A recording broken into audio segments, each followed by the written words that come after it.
morning and welcome back to AM Break. We are here to talk about postpartum health, mental awareness, everything. All of it. And right now, North Florida Women's Care has teamed up with some doctors at FSU, and they are studying postpartum depression with the intention of trying to figure out what the indicators are that may predict that you're going to have postpartum depression at this level or that level. It's interesting. Take a look.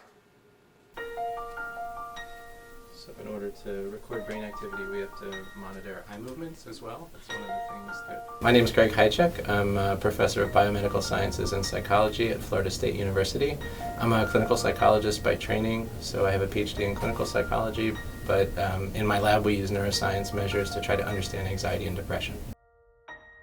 So we started a partnership about a year ago where North Florida Women's Care and Heather Flynn and I got together to start a study where we wanted to try to understand predictors of postpartum depression, and that study's been going on for about a year now. So far, like I said, we've been running the study for about a year, and we've recruited, I think, almost 100 women in that year, and so that's really exciting. And to the best of my knowledge, it's the first study of its kind where we're looking at EEG-based neural brain measures that we've shown that are related to risk for depression in other studies, but this would be the first time that we're looking at those measures in pregnant women to try to understand risk for postpartum depression. We know about 1 in 6 women will struggle with depression, but we don't exactly know which of the women will become depressed. And so what we're trying to do is understand better biomarkers of risk. So if we could, at the end of the study, be able to say which women are more likely to become depressed so that we could do intervention and prevention efforts based on those markers of risk. And so what we could really use is women who are willing to participate in the study. And the study involves essentially 2 time points. One, while you're pregnant. That involves 1 visit at North Florida Women's Care. If schedules don't allow, we can also have that visit happen at Florida State University. But we do have a lab right here at North Florida Women's Care where women can participate in the first part.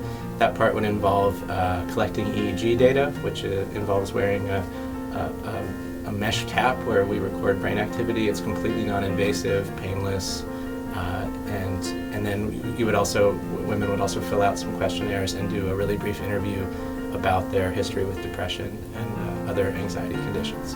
And that takes under 90 minutes, so it's about an hour and a half to do that portion of the study. And then we would follow them up 6 weeks after giving birth and just do the questionnaires and a brief interview.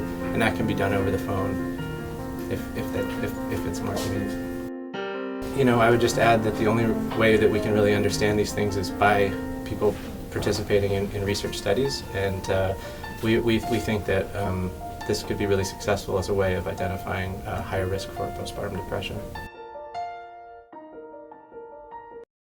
And again, they are still looking for participants who are patients at North Florida Women's Care. It's not a huge commitment, but what the research can develop could actually help women in the future. Right, and then also, you may have another child, and maybe you didn't have postpartum depression the first time, but you might the second. So again, they're trying to figure out how to predict it and therefore better help new moms as they have their little babies. Yeah, so we're excited to see how that progresses.